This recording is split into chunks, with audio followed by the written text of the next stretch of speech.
de la guitarra mía.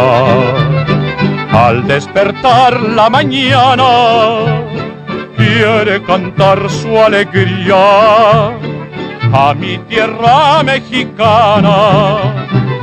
Yo le canto a tus volcanes, a tus praderas y flores, que son como talismanes del amor de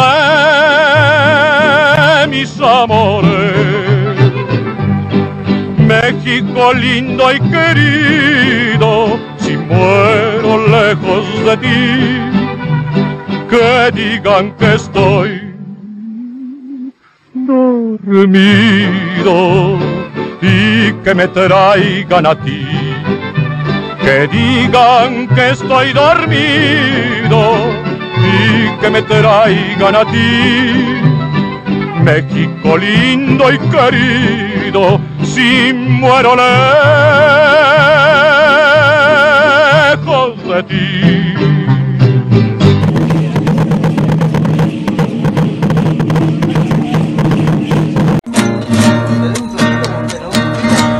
Nací en el Uruguay, país meridional de mar y cielo azul, país del clima ideal que es como el corazón de América del Sur. Bendito suelo Uruguay que ha cimentado la historia en la memoria de quien murió en Paraguay. Cuando no tenga soldados pelearé con perros y marrones.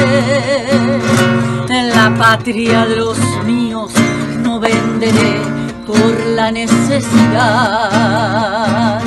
Y es el ejemplo que de Artigas heredamos y por él disfrutamos la libertad.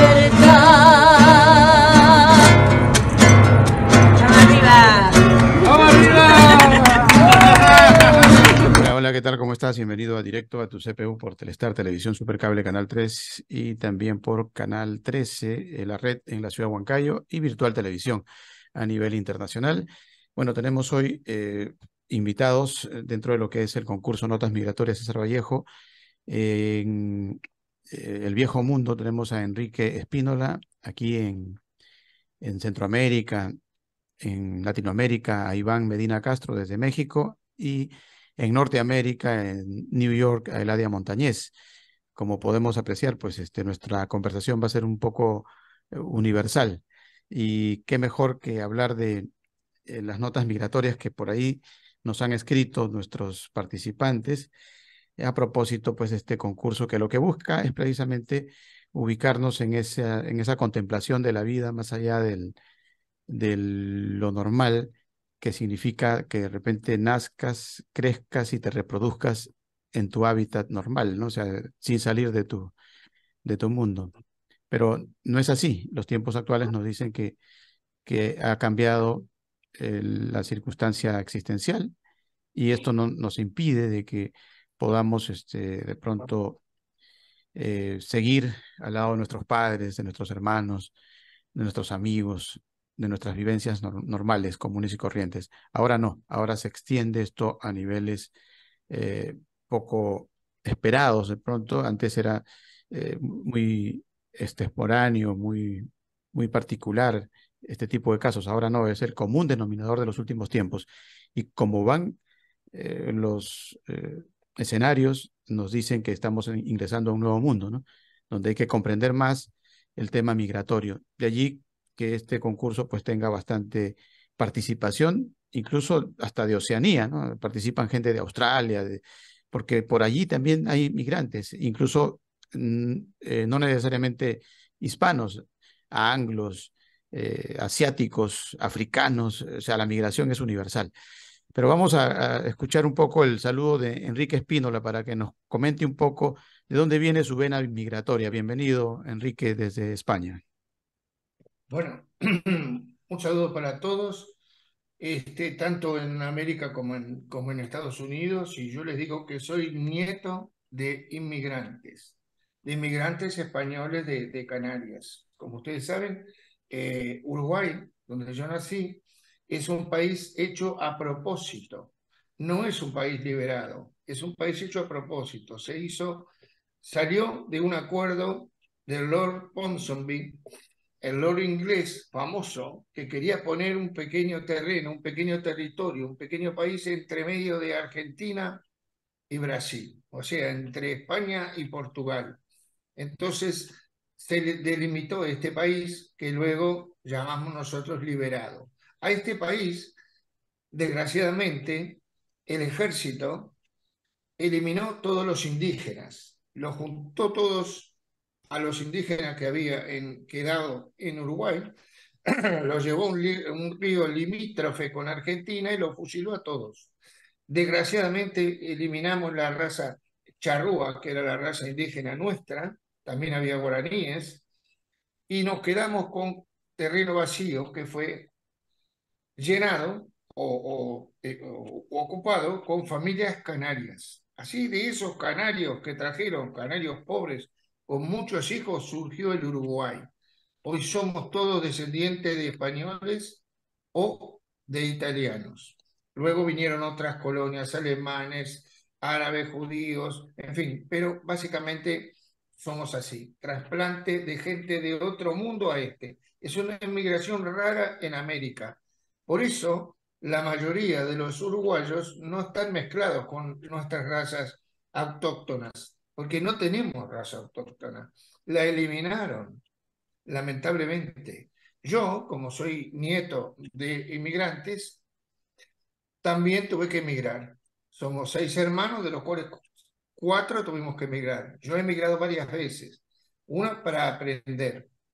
No se puede aprender en América muchas cosas que había. Cuando yo aprendía cirugía, no había buena tecnología. Tenía que ir a lugares más avanzados. Por eso fui a Austria, Alemania, a España, a Portugal. Me hice una recorrida por todos esos países, ¿verdad? Suiza, para poder aprender técnicas que en Uruguay y en Sudamérica no teníamos y traerlas a nuestros países.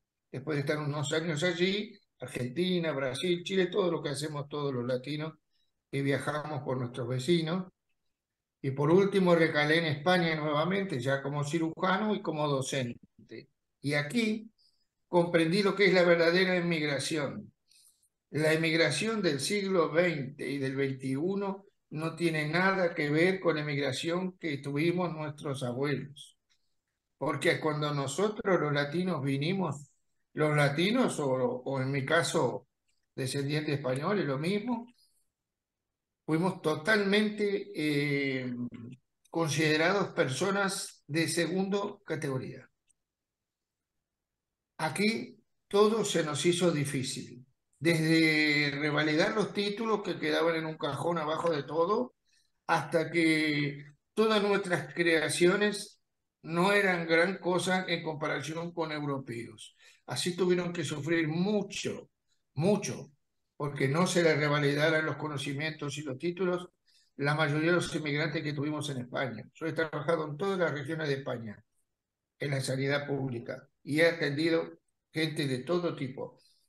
Pero la comunidad latina que ha venido silenciosa a trabajar y a rendir y a dejar la sangre durante muchos años, 15, 20 años, fuimos totalmente tratados con total desconsideración. Por eso ese sentimiento de que luchamos con orgullo por nuestros países y luchamos contra la incomprensión de gente muchas veces sin cultura, porque la cultura en Europa está olvidada. Somos países de gente inculta aquí en Europa, pero con mucho dinero, ¿verdad? No hay cosa peor que el inculto con dinero y con poder. Y no respetamos a los pueblos que tienen sus tradiciones, para empezar su cultura, su lenguaje, sus costumbres. Hoy por hoy ya estamos en otro siglo, estamos luchando a otro nivel. Nuestros hijos ya son una mezcla, ya no saben si viven aquí, si la mitad de su cuerpo está allá, en Sudamérica, y su corazón, y la otra mitad está aquí.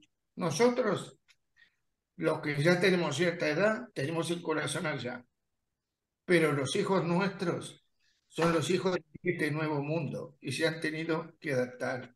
Hace muchos años leí un artículo en Alemania, un cuento que decía un ser con una pierna aquí y otra en otro país.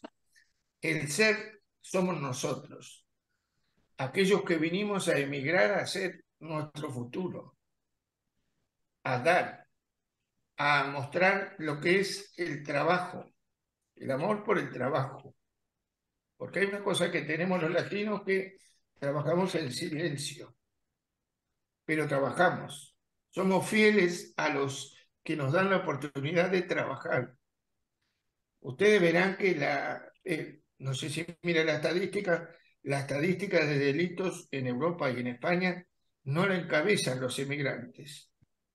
Es todo mentira, es una propaganda totalmente errónea. No la encabezan los emigrantes. Los emigrantes encabezan todas aquellas profesiones que son de trato humano. Por ejemplo, cuidar pacientes, cuidar niños, educar, contribuir en todos sus conocimientos para que estos países se desarrollen. Por lo tanto, creo que la sangre americana le devolvió a España lo que España en alguna vez le dio.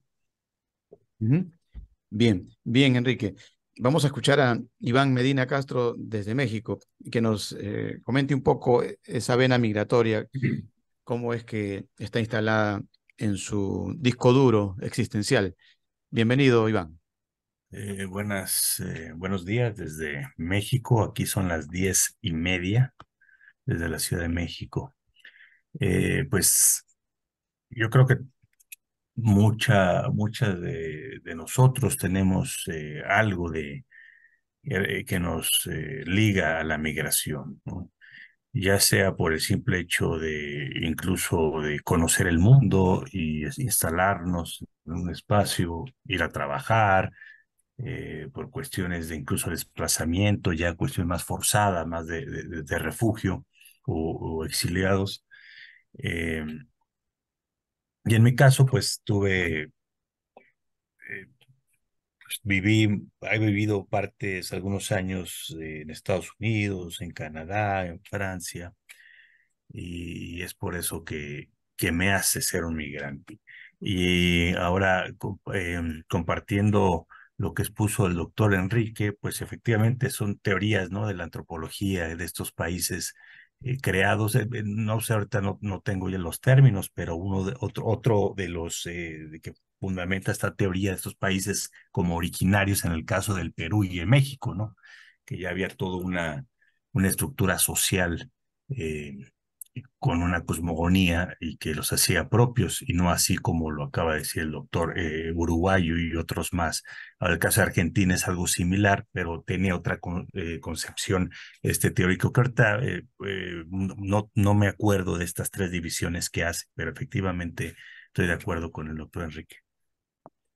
Bien, bien, vamos a ingresar un poco a la parte de los temas que nos han hecho llegar ustedes a nivel de lo que es notas migratorias. Pero antes, Eladia, tú que has divisado un poco las páginas de Orinoco, que es el tema de Iván Medina Castro, y de Inmigrantes, tocado por Enrique Espínola, tal vez algunas líneas que nos puedas decir al respecto, ya para ingresar de lleno a lo que son sus notas migratorias. Bienvenida, Ladia. Bueno, primeramente el saludo fraterno a ellos y que tienen las plumas para escribir lo que muchos, millones podemos sentir. He ahí la coincidencia. Cuando leía Orinoco,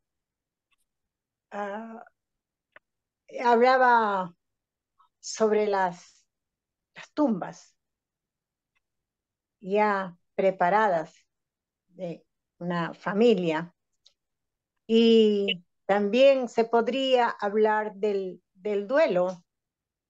El, según los estudiosos, dice que el duelo a la tierra no se elabora nunca. El duelo a un pariente se puede elaborar y se puede realizar un trabajo de que, bueno, lo recordaré, pero el del lugar donde uno nace, no. Y siempre nos va a estar esperando esa tierra donde nos vio nacer. Y me ha calado mucho a leer Orinoco porque son mujeres y yo me identifico por género porque yo también soy migrante y he tenido, digo, la dicha de haber pasado por diferentes países. Conozco el Uruguay y no sé si comentan es uno de los países de la amistad. Yo lo he comprobado porque las veces que he estado y he visitado he recibido ese calor humano, ese algo, no sé, algo sobrenatural, no sé, hasta en cosas simples. Recuerdo que quería comprarme un poncho, pero no me alcanzaba el dinero, pero era del Uruguay. Y las amistades que estaban al lado mío me decían, bueno, Eladia, ¿cuánto te falta? Bueno, hay que comprar. Y ellos pusieron el dinero y me compraron, me lo regalaron el poncho. Entonces yo no podía entender esa actitud. Entonces ahí pude comprobar y así otras cosas, ¿no? No podía entender que esa actitud tan generosa. Y yo en los otros poemas, avatares, todos son vivencias de cualquier migrante y si otro que no sea es nativo de un país, tal vez también algunas veces va a entender, pero quien más va a entender es un migrante a otro migrante. Creo que eso es lo que pienso. Ujú, Me gustaría de repente, no sé, hasta cierto punto me parece hasta un testimonio, Orinoco, porque se comentan, ¿en qué momento? No sé, me gustaría que especificara, porque pintores y autores, ellos conocen mucho, pero me gustaría si es un testimonio o, en- en- o es o es algo que solamente lo vio, no sé, en el ujú. caso de Orinoco. Bien, bien. Vamos a decirle, bueno, a Iván, a ver, Iván, coméntanos un poco cómo nace Orinoco, cuáles son Claro. las raíces. Es, eh, es correcto lo que la colega Eladia menciona. En verdad, son varios testimonios de personas que por cuestiones de persecución tienen que abandonar, en este caso, Venezuela, para pues ese periplo y ver dónde tienen cabida. Entonces, sí es tomar un testimonio de una parte de una investigación y el contacto que he tenido con varios venezolanos y que han platicado lo que significa estar en el régimen de Maduro y antes que el Chávez y qué es lo que siguen sufriendo. Y de alguna manera, pues como escritor, yo creo, uno puede estar equivocado, claro, pero tomar partido y tratar de acercarse a la libertad y a la denuncia de las violaciones humanas, donde sea que éstas ocurran, más allá de lo que es el arte por el arte. fue por eso que me animé a escribir Orinoco. Ujú. Bien, bien. Bueno, es parte del desafío del escritor, ¿no? Que como sabemos, pues tenemos un poco de participantes que directamente se describen a nivel de lo que significa su situación migratoria, pero también tenemos muchos anfitriones que en vista de la gran cantidad de migración inusitada que se está presentando a nivel de nuestros países, se ha dedicado pues a relatar las historias bastante desgarradoras que circundan en las calles de México, de Lima, ¿no? Incluso una participante de Puerto Rico recibió gente en su casa como aposento y quiso participar en notas migratorias precisamente por eso, porque fue descubriendo una serie de casos tan duros que dijo, bueno, voy a escribir algo sobre ellos, ¿no? Y participó en el concurso describiendo escenas bastante tristes, ¿no? Lamentables, pero que son realidades que no las podemos tapar. El sol no se puede tapar con un dedo, como se dice, ¿no? Y vamos a preguntarle a Enrique precisamente respecto a su descripción que hace de lo que significa emigrar. Por ejemplo, por lo general cuando se aprecia a un migrante, pues está en una situación de estrechez económica, ¿no? Y hay que mencionar que lo que dice Enrique Espínola, pues es cierto, que pobreza no es miseria, ¿no? Y que no se pierde el orgullo buscando pues otro destino, ¿no? Más bien es un mandato de Dios, buscar nuevos destinos, porque la vida es así, ¿no? Es una búsqueda constante, no hay que detenerse y no hay por qué sentirse menos.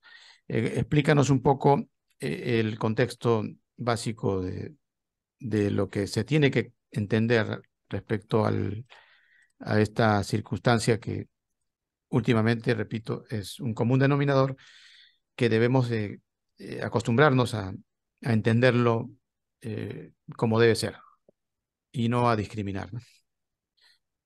Bien, a mi entender, la emigración, especialmente de latinos, hoy tiene dos causas y antes teníamos solamente una.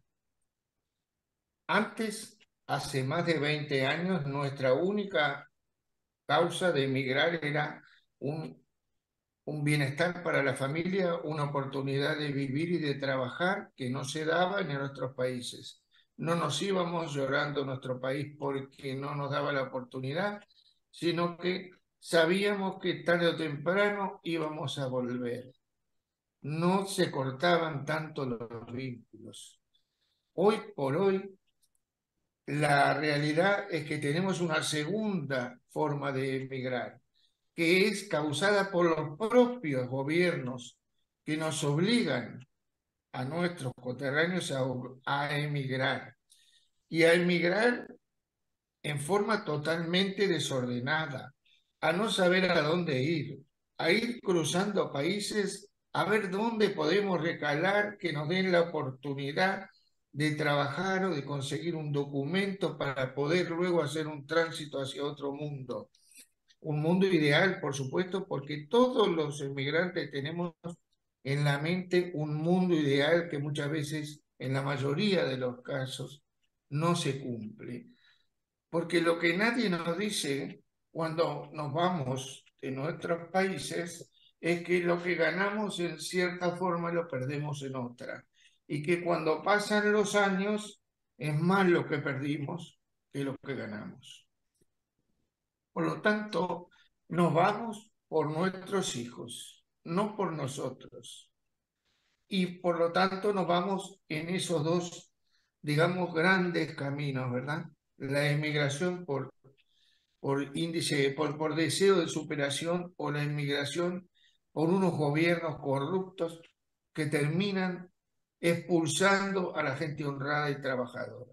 Esa es la realidad. O que no está de acuerdo con el sistema político que nos invade América en este momento y que ha causado inmigraciones y distorsiones de toda la familia, porque cada inmigrante va destrozando su familia poco a poco. para formar otra en otro sitio. Porque cada inmigrante pierde parte de sí mismo cada vez que se va. Porque cuando vuelve ya no están sus padres, sus amigos, muchas veces sus hermanos, su barrio, sus recuerdos, porque vuelve tarde y ya no los tiene. Y entonces somos inmigrantes, como ya dije, con un pie en este mundo y otro pie en donde salimos. En ese sentido yo he trabajado mucho el tema, no sé, me surgen muchas poesías en relación a ese tema, al tema de la pérdida de los valores que dejamos atrás, a la pérdida de la familia. Y en mi caso particular, cuando yo volví, ya mi madre había fallecido, no llegué a tiempo. Tampoco llegué a su enfermedad, que fue fulminante. No acompañé sus últimos minutos. Por lo cual es una deuda que la tengo conmigo mismo. Y así la vida del inmigrante es muy difícil. Es muy difícil y hay que comprenderla.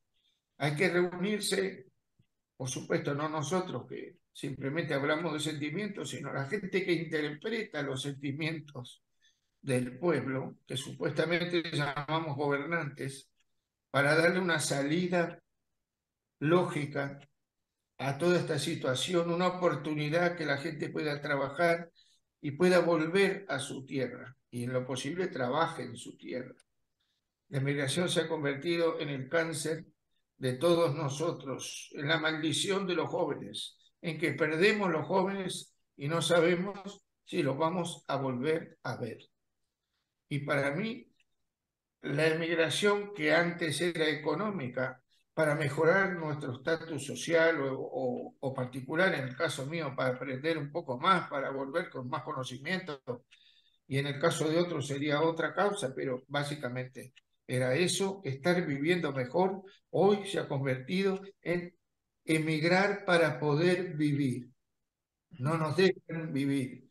Y por lo tanto, en ese transcurso del tiempo vamos dejando tantas cosas que luego seguramente vamos a sufrir en los años que estemos viejos y entonces sí necesitamos digamos, el apoyo, el conocer que hay otros como nosotros que tenemos los mismos sentimientos, porque todos los latinos aquí cuando llegamos a Europa somos iguales.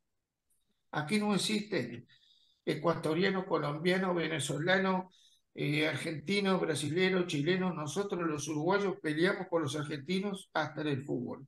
Pero aquí somos todos iguales. Cuando estamos afuera, somos todos iguales. Y luchamos por lo mismo. Por lo tanto, claro que la emigración es uno de los males de este momento, es una de las grandes causas de sufrimiento, porque nosotros lo que nos une es la familia. Y la familia es lo que dejamos cuando emigramos.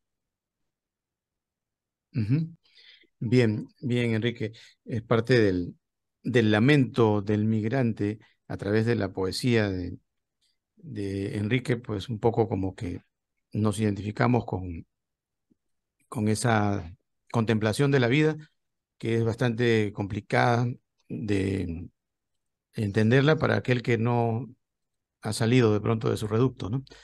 Pero para todo aquel que ha tenido una movilización un poco más allá nada más incluso de su lugar de nacimiento. Acá los provincianos, por ejemplo, suelen tener sus historias también de discriminación, ¿no? Lamentablemente todavía nuestras ciudades no están totalmente identificadas con que debemos ser más solidarios, ¿no? Al revés, siempre hay un centralismo, ¿no? Ya sea en México, con la marginación que puedan tener los provincianos de México, sea en Perú, con Lima y sus provincias, todavía no hemos superado esos tiempos. Estamos, creo, años luz de que veamos todo esto como una gran anécdota, ¿no? Y no comprendamos, oye, pero ¿por qué? ¿Qué significaba México? ¿Qué significaba Uruguay? ¿Por qué inventaron esas divisiones? ¿Qué les pasaba a los seres humanos en aquellos tiempos? Algún día lo diremos, algún día no muy lejano, como diría el poeta. Iván, coméntanos un poco sobre precisamente eso enclavarse dentro de lo que significa el dejar de existir, ¿no? Y darse cuenta de que tu fosa común o tu lugar final puede en algún momento, en una generación, salirse de lo normal y no predestinarle una tumba, sino al revés, hacer de que su destino sea en otro mundo, en otro país, emigrar, como finalmente pues da la impresión que sucede con parte del protagonismo de tu narración. Y dentro de ello, eh, seguramente que tú solamente te has guiado de lo que te han contado, pero quien habla estuvo por aquellas calles, por aquellas situaciones difíciles allá en Venezuela y pudo apreciar el desbarajuste existencial de la gente ante eh, el abuso, ¿no? De la bota, del militarismo, más allá del comunismo que se vende hacia afuera, pero internamente lo que hay es, obviamente, una paliza literal de hombres uniformados con armas frente a civiles. ¿Qué nos puede decir sobre eso? En tu narración se trata de uno de ubicar dentro de ello, pero eh, más allá de que lo hayas tratado de escribir, coméntanos un poco sobre ese final, ¿no? Ese final que muchos venezolanos, por ejemplo, para el caso de Venezuela, están siempre pensando en cruzar el Arién, ver la forma de salir de ese agobio existencial. Sí, yo creo que el acercamiento puede ser múltiple, ¿no? Lo que menciona o lo que me preguntas es de la vía forzada del abandono de la nación, pues es de las más cruentas, dado que están obligando de alguna manera a salir del país de origen. Entonces, pero también está la parte donde uno migra y decide establecerse a ese nuevo lugar, a pesar de dejar familia y nexos y amigos, y, y creo que es válido y además pues es ya decisión personal, más allá de romantizar el terruño donde uno nace, ¿no? Finalmente, todo espacio hay una evolución continua. Y ya esos espacios que tenemos o que de alguna manera recordamos, pues van cambiando. Así ya no vuelvas a salir de tu país, la propia cuadra se está modificando, dejan de haber eh, cosas que consumías, alimentos, marcas, edificios. O sea, es una constante evolución, salgas o no salgas del país. Por eso yo no trato de romantizar esa visión del estar y dejar el país de origen. Yo creo que yo estoy más con la idea de somos ciudadanos del mundo y ese mundo, una nueva parte donde quiere uno emigrar, pues la debe de adoptar como tal, de sentirse a gusto y estar y vivir y hacer nuevos nexos que a pesar de la distancia, pues esa amistad, esa familia, pues jamás se va a perder. Eh, yo, yo abogo más a esa idea insisto, de ser ciudadanos del mundo y donde estés, crear estas nuevas amistades, estas nuevas familias, ¿no? Ujú. En el caso de Orinoco, pues sí, porque ahí sí hago esta idea jugando con la cuestión ficticia y romántica del lugar, porque ahí es diferente, ahí te están obligando a salir de tu país, del país de origen.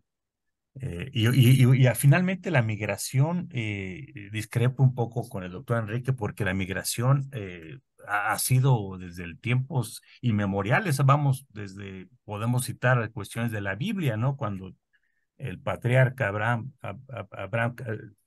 nace en Ur y empieza a cruzar por varios lugares del Medio Oriente para llegar a esta tierra prometida. O sea, desde siempre ha existido los flujos y los movimientos migratorios. Y ya en particular a partir del 45, en la Segunda Guerra Mundial, que ya se crea ACNUR, el Alto Comisionado de las Naciones Unidas para los Refugiados, porque ya empieza a ver cómo tomarle más en serio todos estos flujos migratorios. O sea que la migración siempre ha estado y pues, siempre estará por cuestiones diferentes. Ujú.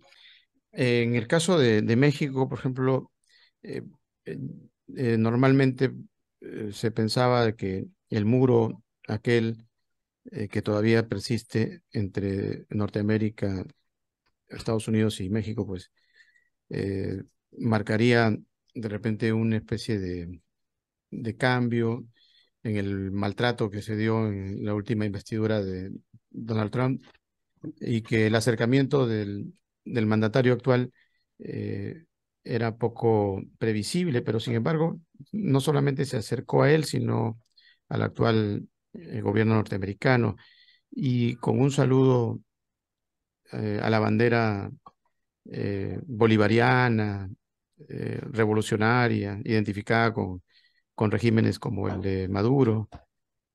¿Cómo toman ustedes ese contraste, no? O sea, realmente, ¿cómo entender a López Obrador en su prédica supuestamente antiimperio, ¿no? ¿Realmente se ve eso o simplemente es parte de un discurso para la platea y al final las negociaciones van por dentro, la procesión está por dentro prácticamente y continúa la crisis y el desgobierno? Eh, eh, yo quiero empezar con la referencia que haces al muro. Em, Ningún muro ha sido eficiente en ninguna parte del mundo. Que lo hace más complejo la migración, las ideas, es verdad, pero aún así hay filtración. Acaba de escuchar el noticiero de ayer en la mañana que ya el gobernador de Texas, por ejemplo, mandó ya quitar una parte del enrejado que está en uno de los ríos. Entonces, siempre hay estos cambios continuos. Ahora, la cuestión de que tenemos, que es muy complejo, y yo creo que sí es más el discurso del presidente Obrador, dado que no tiene mucha posibilidad de maniobra. Cuando estaba Trump, condicionó al gobierno mexicano.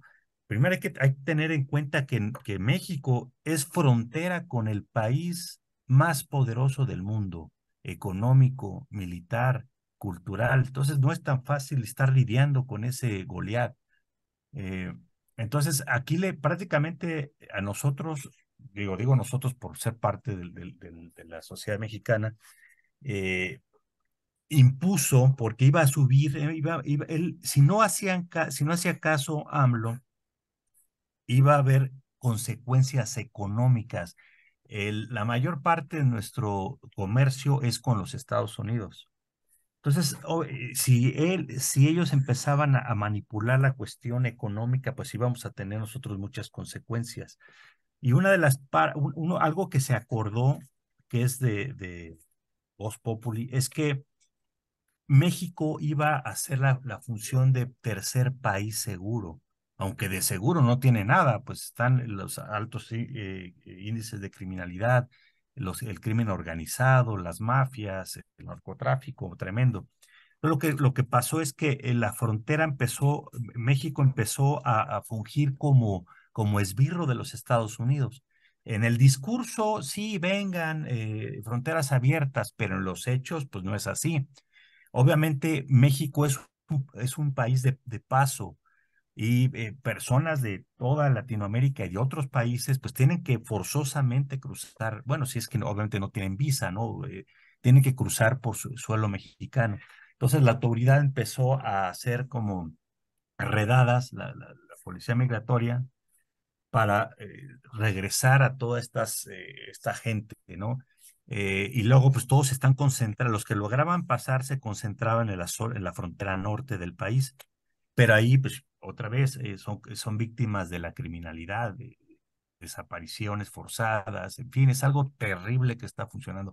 Pero México, pues, finalmente nosotros somos un país como todos, país latinoamericano, me refiero a las cuestiones de necesidad económica, ¿no?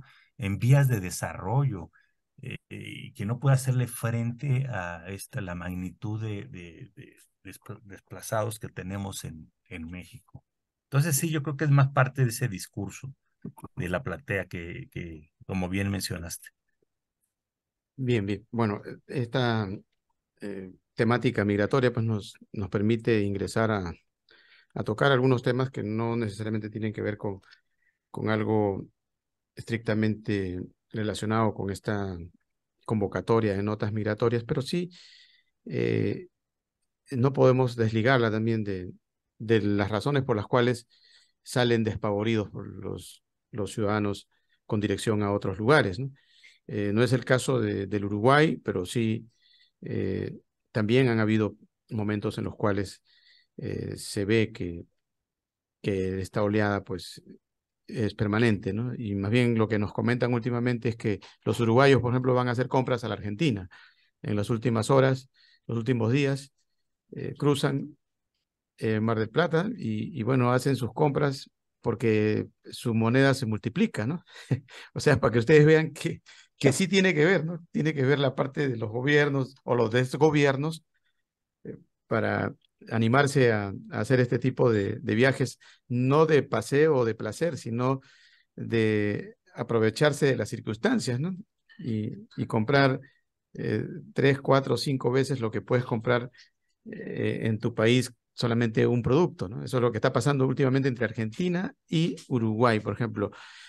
No sé, Enrique, coméntanos algo sobre esas Un, situaciones que debes tú estar más enterado, ya que tú eres uruguayo, ¿no? un pequeño comentario. Ustedes tienen que, como latinoamericanos que somos, tenemos grandes diferencias. Grandes diferencias.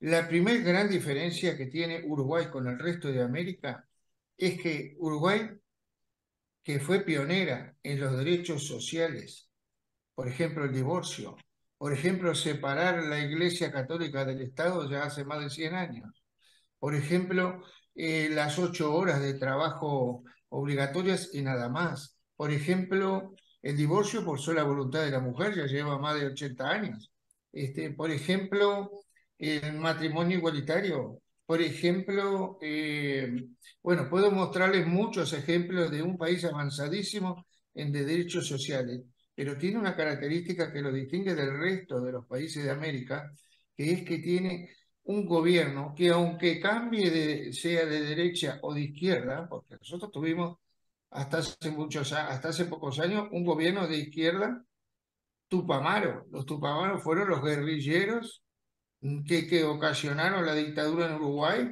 con su alzamiento, que luego se logró una amnistía y luego se reincorporaron a la vía civil y ganaron las elecciones y han gobernado 2 periodos en Uruguay.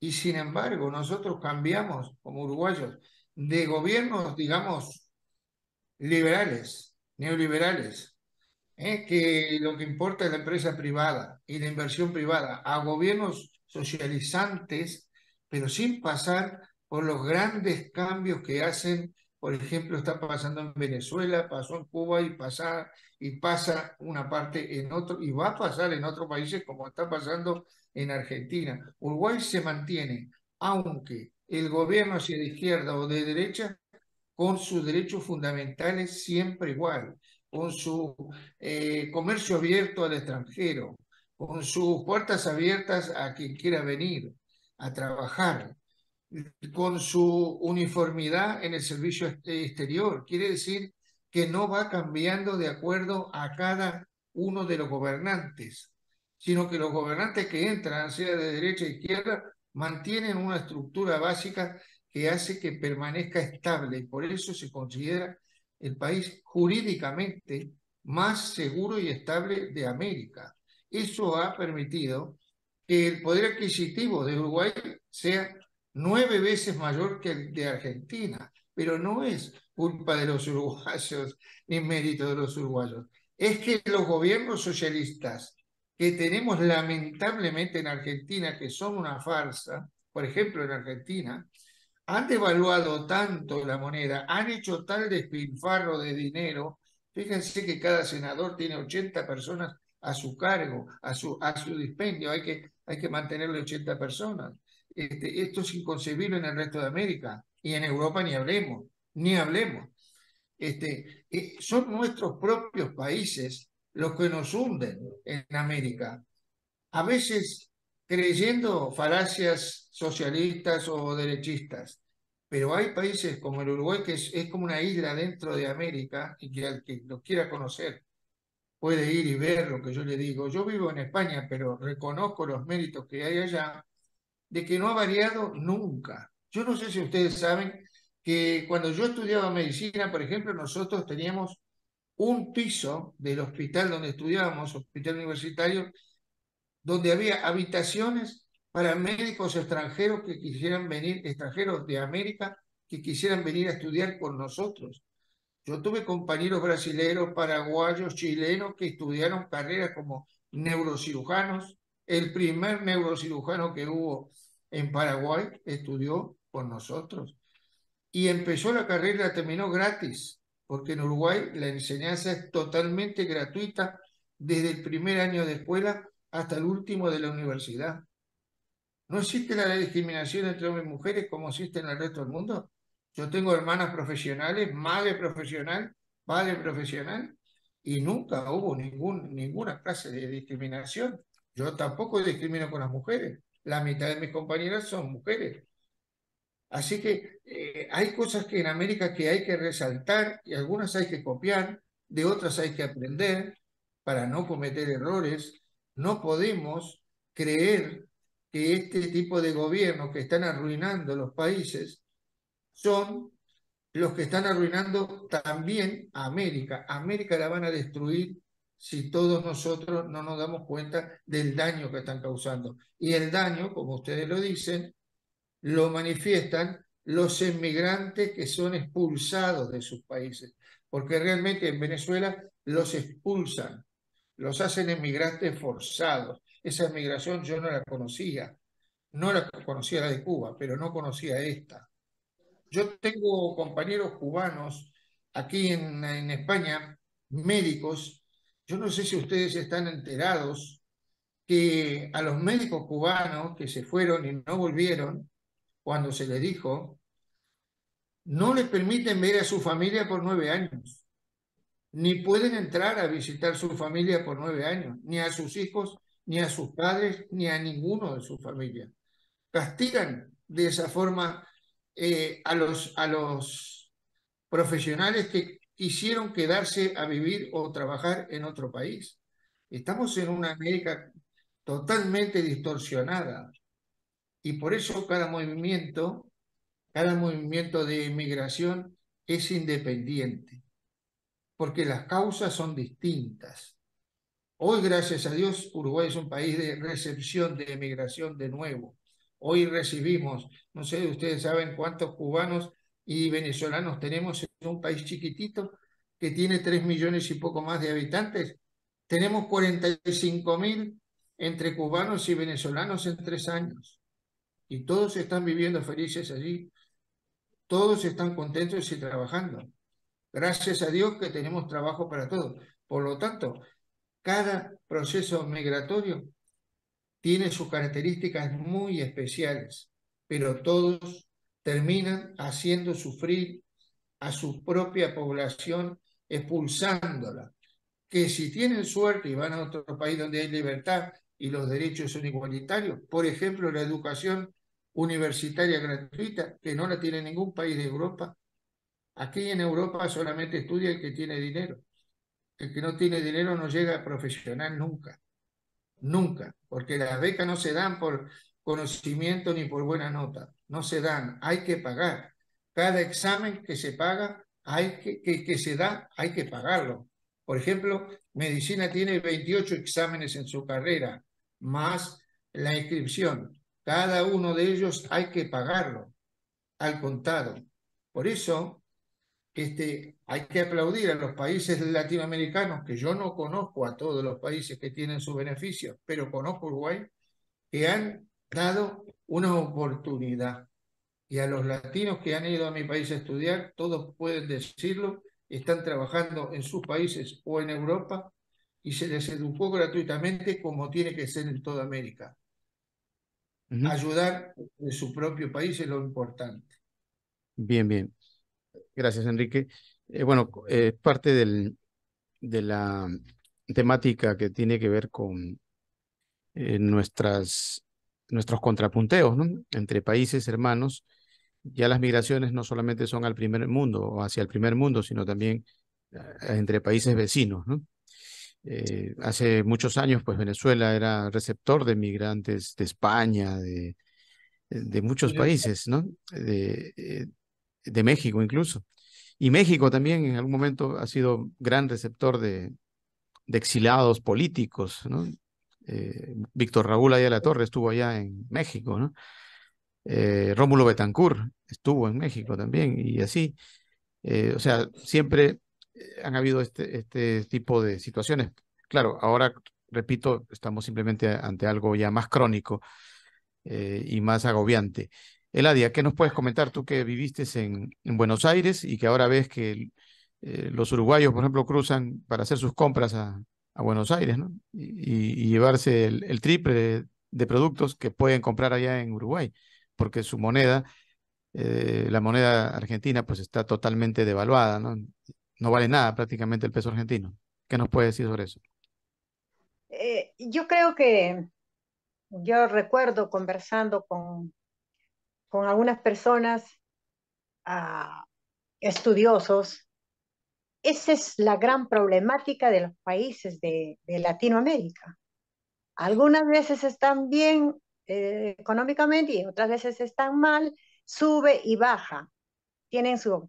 Porque cuando en la época de, por ejemplo, Argentina también, cuando estaba con el dólar, igual ellos podían ir a andar y visitar, igual lo hacían con Uruguay o con Brasil o con los países limítrofes.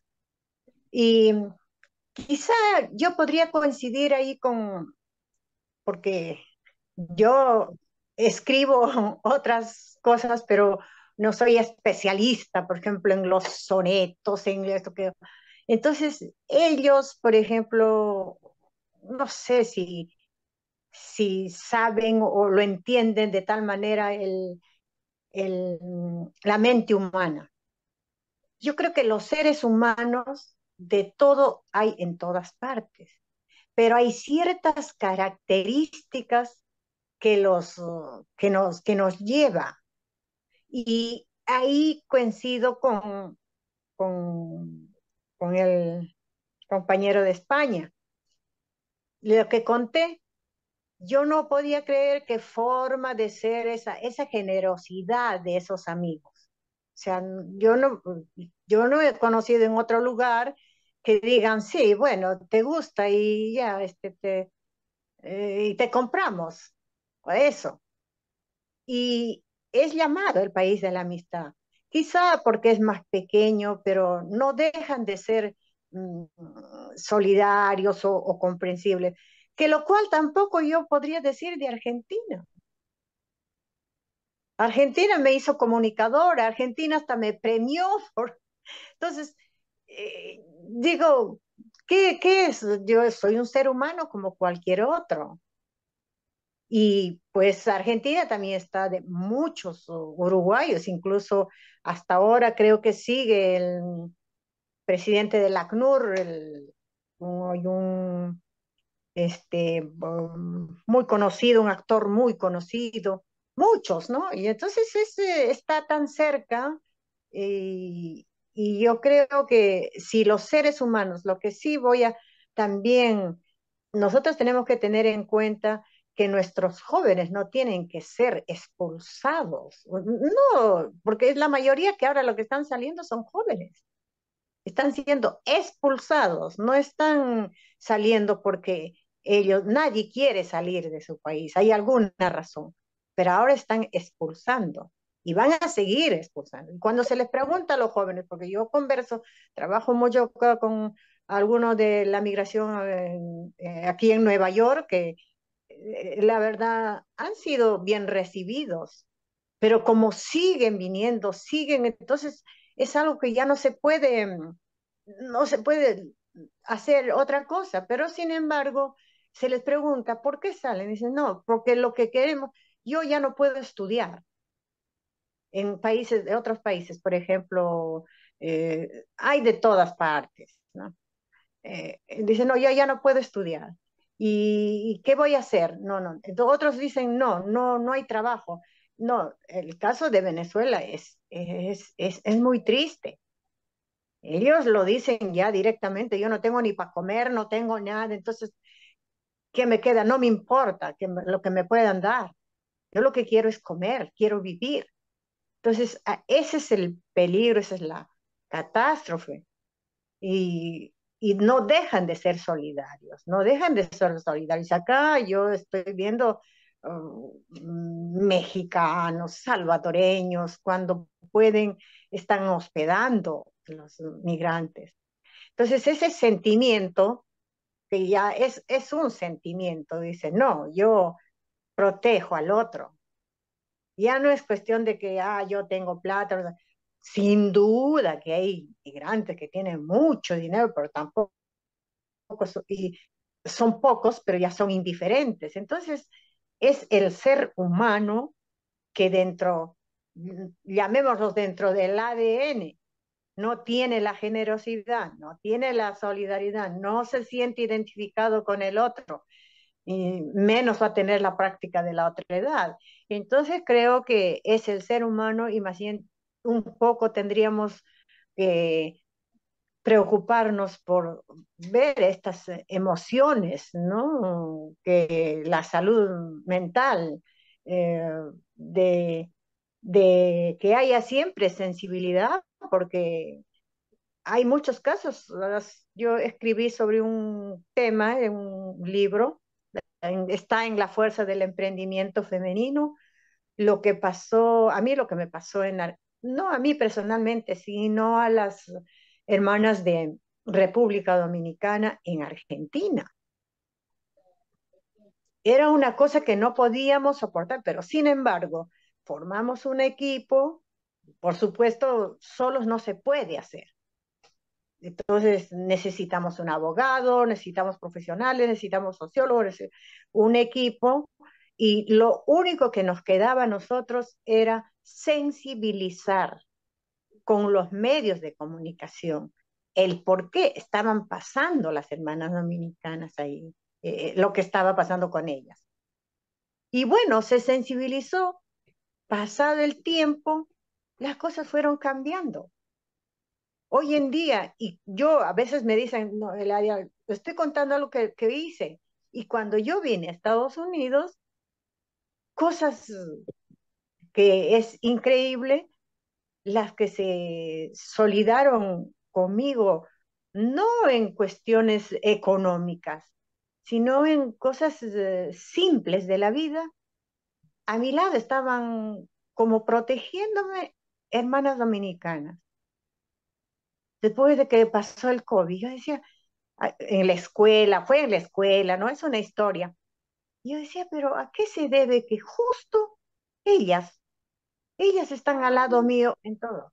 Entonces ahí, ¿cómo digo yo, a qué se debe? Pues es algo que, no sé, el que cree en Dios, que lo tome en Dios, que el que cree en la física cuántica, que lo crea, pero es una cosa de vuelta. Así es que creo que si los seres humanos, todo lo que hagamos, a la corta, a la larga, sí, la vas a pagar. Eso es lo que pienso desde ese punto de vista ya del ser humano, ¿no? De nuestro ADN. Pero si una persona va a estar siempre actuando o siendo indiferente, no, no es inmigrante o no identificarse, creo que también va a tener su precio. Y bueno, terminan en la soledad, terminan en muchas otras cosas. Entonces, yo creo que en ese punto coincido con el compañero de España, digo que es muy importante para no morir en la soledad, porque todos necesitamos, un ser humano necesita de otro ser humano, y, y eso desde los primeros tiempos.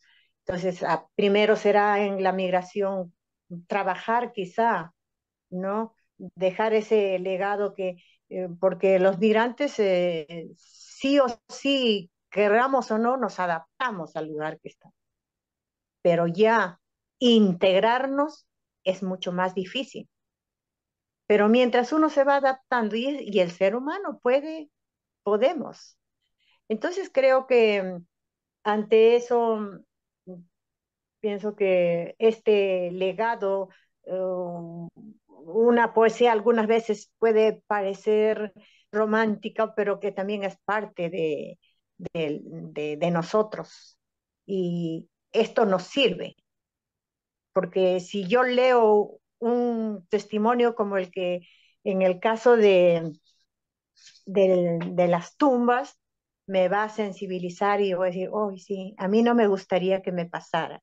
Entonces ya viene el lado del sentimiento, porque todos los seres humanos tenemos sentimientos, malos o buenos.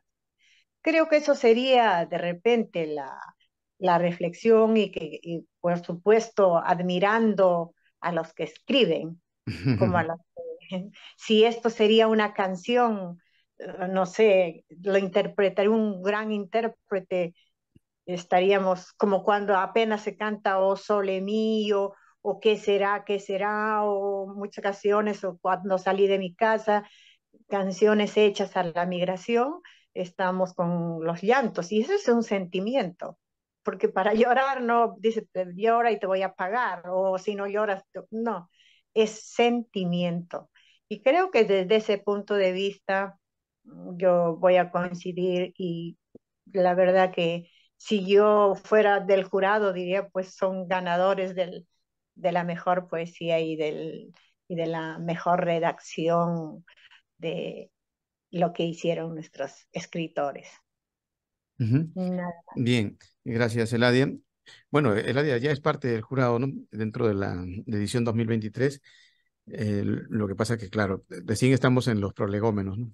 Recuerden que más adelante tenemos ya unos veredictos más ceñidos a la parte estrictamente literaria, ortográfica y todos los detalles. Pero inicialmente lo que buscamos es la parte humana, ¿no? ¿Quién está detrás del escrito?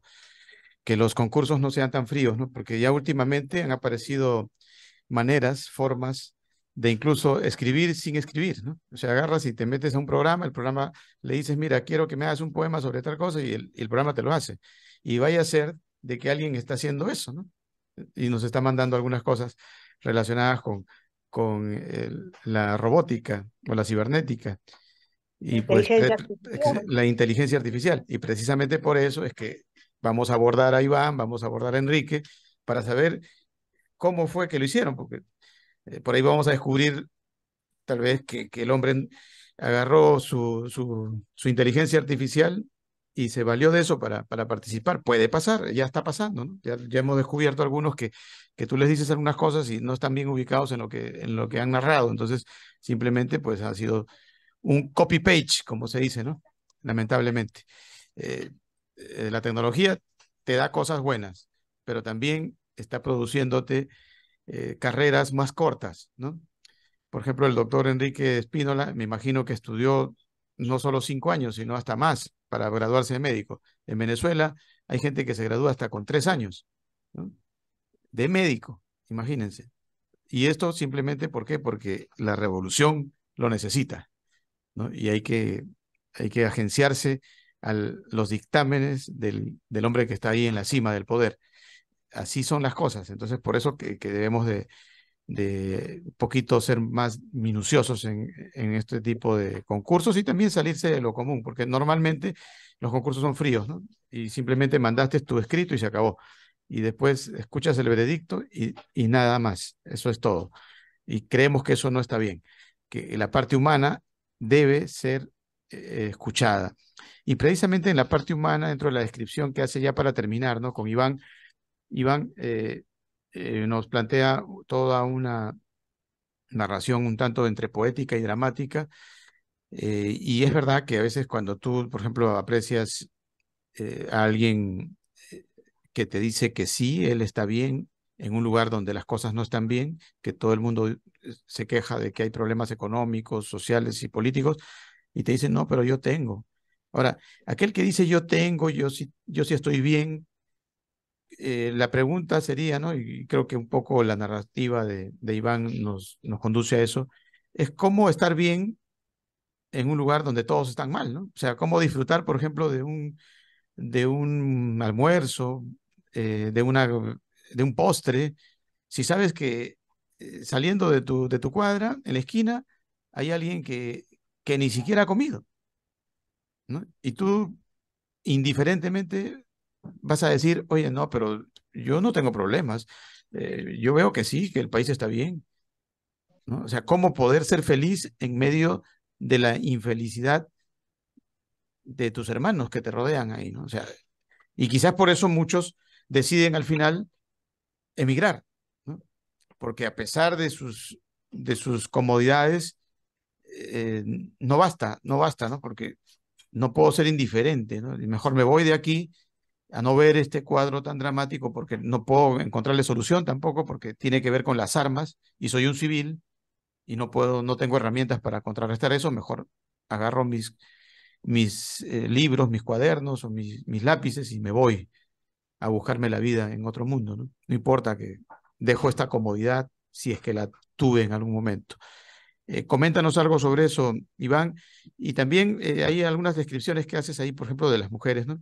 Y dices que alguna de ellas cedió a los escarceos del alcohol, ¿no? Y que manifiestas que muchas de ellas traían en los genes, pues de acuerdo a la abuela, llegaba pues la abuela a gatas por un guarapo, ¿no? O sea, prácticamente como que esto ya venía como una práctica ancestral del ingerir alcohol, pero eso, claro, es parte de la descripción del, no solo de Venezuela, sino de América Latina. Es normal, es común en los pueblos, por ejemplo, estar bien felices en torno a lo que significa la vida, más allá de las angustias que puedan tener la persona en sus vivencias, está siempre el hecho de disfrutar la vida, siendo incluso una persona sin muchas riquezas, ¿no? En los pueblos no se pierde la libertad de disfrutar, ¿no? Más allá de las inclemencias que puedas tener en tu vida. Coméntanos algo al respecto, Iván. Sí, claro, porque la felicidad finalmente es una actitud, no importa en realidad dónde estés. Y bueno, habrá que profundizar porque pues, hay como muchas corrientes filosóficas que hablan sobre cómo obtener la felicidad, ¿no? Pero yo creo que sí es más como una actitud. Ya lo dijo el doctor Enrique no, de hecho tú lo mencionaste, Jorge, que es una alegría el trabajar y incluso hasta los domingos lo hacen, ¿no? Y cantan. Y bueno, pues es una manera de ver ese trabajo, ¿no? Los que venimos que creo que pues, somos todos aquí presentes de una formación católica, eh, pues el trabajo fue un castigo, ¿no? Entonces todo va a depender de cómo nos aproximemos y cómo dejamos que todas esas cuestiones nos afecten. Y la otra, pues lo peor que puede hacer pues, es la indiferencia, ¿no? Cegarnos ante la realidad que no nada más aqueja a nuestro vecino, sino pues, del mundo. No, no porque el país sirio esté con conflictos armados, el Daesh y otros grupos de fundamentalistas, pues nos vamos a hacer de la vista gorda. Si verdad es cierto que las cuestiones más cercanas son lo que nos aqueja más, pero no hacernos de la vista gorda de lo que pasa en el mundo, porque todo resuena y no importar las distancias en kilómetros. Em, y efectivamente, el sentirnos eh, agraciados, sentirnos protegidos quizá por eh, nuestra capacidad de consumo, nuestra capacidad económica, nuestra burbuja en un estrato social, pues eso no debe de ser una limitante para no ver a aquel que necesita pues nuestra atención, nuestra ayuda, y eso es lo que finalmente nos hace humanos, ¿no? Extender la mano a aquel que lo necesita. Ujú. Bien, bien, Iván. Bueno, Iván Medina Castro desde México. Vámonos con Enrique Espínola. Algo similar, ¿no? Tal vez algunas anotaciones respecto a esta parte tan difícil que significa estar bien sabiendo que a tu alrededor o a no muy lejana distancia hay gente que está mal, ¿no? Eso es difícil, ¿no? Y pasa bien crudamente. En los últimos días nos comentan, por ejemplo, que pasa, y valga la redundancia, el carro de la basura, y hay gente en Buenos Aires detrás del carro de la basura para agenciarse un poco a lo que significan los desperdicios. Imagínense ustedes al extremo que ha llegado Buenos Aires. Ni hablar de Venezuela. Venezuela ya lo hemos dicho varias veces, es una situación un poco más aguda incluso. Pero ¿cómo poder darle una respuesta a esto, doctor Enrique Espínola, usted que vive en el primer mundo y que de vez en cuando va a visitar seguramente su Uruguay y darse cuenta de que cruzando el puente hay calamidades? ¿Qué se puede hacer al respecto, más allá de la poesía? Bueno, tres cosas muy rápidas. La carrera nuestra para cirujanos son 11 años. 11 años si no has perdido ningún examen. Si no, pueden ser 14 o 15. En segundo lugar, ¿nos gusta el trabajo que hacemos en nuestra vida o no nos gusta? Esa es una pregunta que todos tenemos que hacernos. A mí en lo particular me gusta porque lo elegí yo, porque yo elegí dedicar mi vida a ese trabajo, que es la medicina. La medicina es, como el sacerdocio, un trabajo muy particular, porque ya sea enfermeros, asistentes sociales, psicólogos, todos los que están maestros, también es otra carrera en la cual uno se dedica a mejorar la vida de los otros. Por lo tanto, no hay nadie que no le guste su trabajo si tiene la suerte de haber podido desarrollarse en esas profesiones muy particulares.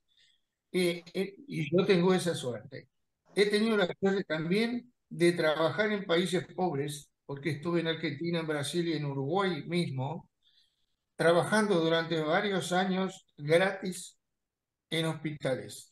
Estoy hablando de 5, 6, 7, 8 años gratis, donando días enteros y noches enteros de guardia sin cobrar, sin intentar cobrar nada, porque nosotros estábamos por un lado aprendiendo, por otro lado donando nuestro tiempo y nuestro esfuerzo para que la gente con pocos recursos se pudiera atender. Eso quiere decir que cada uno en su nivel siempre hay algo que puede hacer para ayudar a otro, que no sea dinero, que no sea comida quizá, pero siempre se puede ayudar a otro. Cuando yo vine aquí a España, lo primero que hice cuando vine a Asturias es crear con los uruguayos una bolsa de trabajo para que los que venían de América pudieran encontrar una fuente laboral. Y algunos, puedo decirlo con orgullo, consiguieron sus papeles definitivos gracias a los trabajos que le conseguimos nosotros, que luego ellos se lo ganaron trabajando, por supuesto. Es poco lo que pudimos hacer, pero lo mejor que pudimos. También aquí, también en los países ricos se puede hacer, se puede donar parte de su vida a los otros. Hay muchas maneras. Cáritas, por ejemplo, ha sido en España, por ejemplo, quien sostiene la vida de todos los pobres de España. Ustedes se imaginan la cantidad de cientos de miles de familias que se hubieran muerto de hambre si no existiera la organización Cáritas, donde todos donamos dinero, alimentos y otros donan su tiempo para repartirlo y darles de comer. Esto ha mantenido más de 900.000 personas durante las grandes crisis que tuvo España desde el año 2007 hasta el 2012.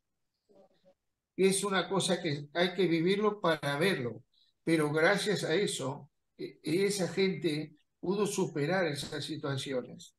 Y hoy por hoy también podemos hacer algo. Yo, a la altura que estoy, ya tengo más de 70 años, ya no puedo hacer mi trabajo físico que hacía antes de donar noches de trabajo, porque además tengo otras enfermedades y no me permiten, en fin, hacer otras cosas físicas. Pero bueno, yo trato de compensar en lo que yo pueda, en lo que yo escribo, ayudar y transmitir diversas formas de salir de la depresión, de la falta de compañía, de la soledad, de las emociones fuertes que se tienen cuando uno pasa cierta edad y está solo. Hay mucha soledad en los países ricos. Hay mucha melancolía, porque la riqueza no une las familias, las desune. Y eso lo entendimos aquí. Al contrario, la vida de darse los gustos, del carpe diem, de decir hay que vivir el día porque se termina. Ya lo dijo Homero hace ya 2600 años, ¿verdad? Carpe diem tempus fugit. ¿Eh? Vivamos la vida que es corta, que el tiempo se termina. O sea, es que no es nuevo esa filosofía de vivir la vida, vive el hoy. Y hoy la juventud en Europa la vive así, olvidándose de las personas mayores, ¿verdad? Por eso tuvimos la desgracia de tener tantos abuelitos, tantas personas mayores que sufrieron la muerte en soledad. Los clausuraron en las casas de salud y los dejaron morir sin atención médica. Los encerraron durante la pandemia en sus habitaciones, le pasaban la comida y no los iba a ver ni médico, ni enfermera, ni nada, a pesar de que llamaban y pedían ayuda. Esa falta de humanidad, gracias a Dios en América, hoy no la tenemos. Nosotros todos, el mensaje que yo doy es, todos, a nivel que estamos, podemos ayudar a otro, cada uno a su manera y en su buen saber y entender, pero cada uno puede ayudar a otro. No es necesario tirar kilos de comida para ayudar a otro, pero conseguirle un trabajo, conseguirle una ropa, darle un consejo, eso también se puede hacer y es gratis. Yo hago en mi vida lo mejor que puedo para dejar un ejemplo para los hijos, para que realmente nuestra forma de ser no termine con nosotros. Ujú. Bien, bien por ese mensaje, doctor. Bueno, ya para finalizar, les voy a pedir algo básico solamente sobre el concurso de notas migratorias César Vallejo. Sobre César Vallejo, Iván, algo que te haya llamado la atención, no sé, que guardes de pronto en tu archivo de literatura. Eh, ¿Qué expectativa o qué memorias tienes sobre Vallejo? Pues bueno, es uno de los grandes representantes de la poesía peruana. Heraldos Negros, pues es como que si lo más, al menos lo que yo conozco. Y pues es no sé, yo creo que requiere un análisis, ¿no? Toda manifestación poética requiere en realidad concentrarse y releer las palabras para darle sentido y entender eh, o esta diversidad de mensajes, ya sea tanto del lector como aquel del poeta que quiso transmitir. Entonces yo creo que es una fuente inagotable de relectura.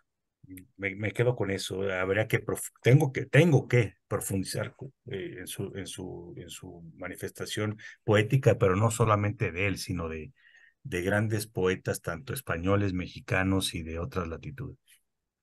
Bueno, sí, que este concurso pues te invite un poco a hacerlo próximamente. Recuerda que estamos en Notas Migratorias César Vallejo. Doctor Espínola, ¿usted qué nos puede decir respecto a César Vallejo? Bueno, yo no soy, obviamente no soy crítico de literatura y simplemente soy una persona que le gusta básicamente escribir lo que siente. Digamos que soy autodidacta, ¿verdad? Este, menos hablar de un poeta que tiene ya una estatura que no es la mía ni voy a tener nunca, ¿verdad? Este, quizá lo que más nos llama la atención, este, la importancia de sus novelas y sus trabajos periodísticos indigenistas, ¿verdad? La importancia que le dio al cuento más difundido que tiene, ¿verdad? Que Ujú, lamentablemente, como todos los grandes escritores de América, se conoce y se valora después de su muerte, ¿verdad? Que ya llevamos muchos años con ese tema de que no reconocemos verdaderamente a los poetas mientras el valor que tienen mientras viven, ¿verdad? Será porque se lee mucho más los muertos que los vivos, pero es así, ¿verdad? Y Ujú. no tengo palabras yo para criticar a otro poeta y a otro escritor que me supera ampliamente en su calidad literaria, ¿verdad? Ujú. Yo me tengo que reconocer mis limitaciones. Yo simplemente me dedico a escribir lo que siento y compartir con todos experiencias y pensamientos, y a veces tengo suerte y la gente lo comparte. Lo comparto mucho por las redes sociales porque ahí es donde yo logro el punto de los países, de los distintos pueblos, saber qué es lo que les interesa, de qué les interesa hablar, pero lamentablemente viene de otros poetas Bien, me bien, superan. bien, doctor Enrique. Bueno, vamos ya con las palabras finales de Eladia Montañez. Eladia, tu despedida de nuestros eh, concursantes para Notas Migratorias César Vallejo 2023. Siempre voy a repetir mi gran admiración a los artistas. Les digo artistas porque tienen ese arte de escribir, de narrar y de como a los músicos de la música, y sin, sin eso tampoco no podríamos vivir. Y nuestro programa solamente es hacer humanos, más humanos en esto que estamos viviendo, quizá un poco de deshumanización. Y para eso no hay como las letras, la música y la narración. Así es que mis felicitaciones y mi admiración. Otra cosa no puedo. Ujú. Bien, gracias, Eladia. Bueno, hemos llegado al final. Recuerden que estamos en el concurso Notas Migratorias César Vallejo y hemos tenido a Iván Medina Castro desde México y a Enrique Espínola desde España, siempre por Telestar Televisión Supercable Canal 3 y por Virtual Televisión. También estamos por Canal 13 en la red de Huancayo. Que todo sea felicidad y hasta una próxima ocasión. Gracias, Iván. Gracias, Enrique. Gracias, Eladia. Chao. Gracias. Hasta la próxima. Hasta la próxima. Abrazo. Gracias. Gracias y hasta pronto.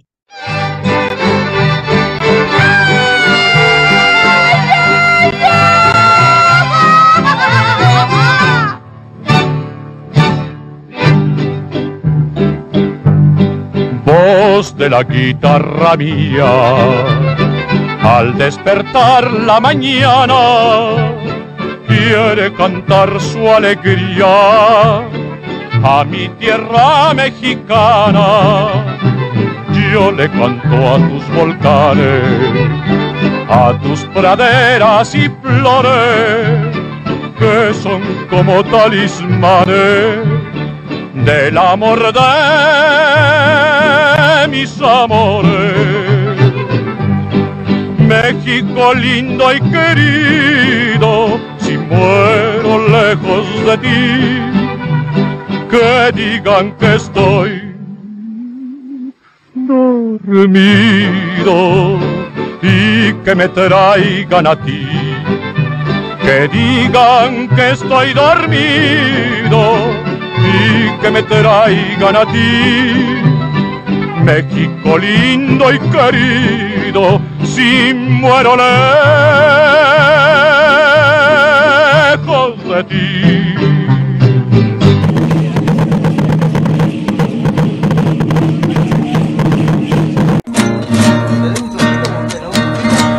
Nací en el Uruguay, país meridional de mar y cielo azul, país del clima ideal que es como el corazón de América del Sur. Bendito sea el Uruguay que ha cimentado la historia en la memoria quien murió en Paraguay. Cuando no tenga soldados, pelearé con perros y marrones. En la patria de los míos no venderé por la necesidad. Y es el ejemplo que de Artigas heredamos y por él disfrutamos la libertad. ¡Vamos arriba! ¡Vamos arriba!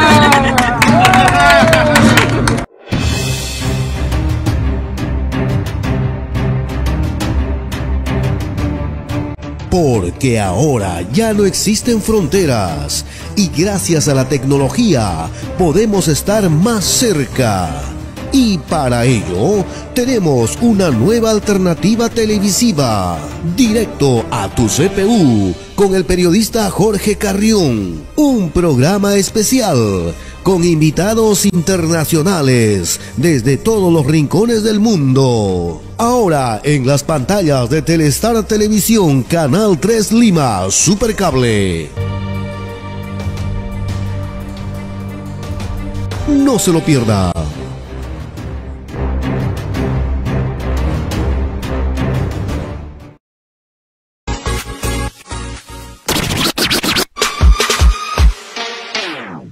Talking shit about me, bitch, you think I really care? I've been grinding hard for all this shit, now you wanna compare? Music, TV goes, never quit, fuck your bitch. Everyone in the next fucking money, this music is. No, I better run, little fucker. Get on my way, motherfucker. I'm coming for the #1 spot, cause I can make this shit look like a gunshot.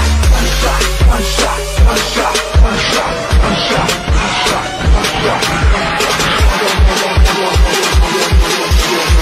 If I can make this shit blow up like a gunshot.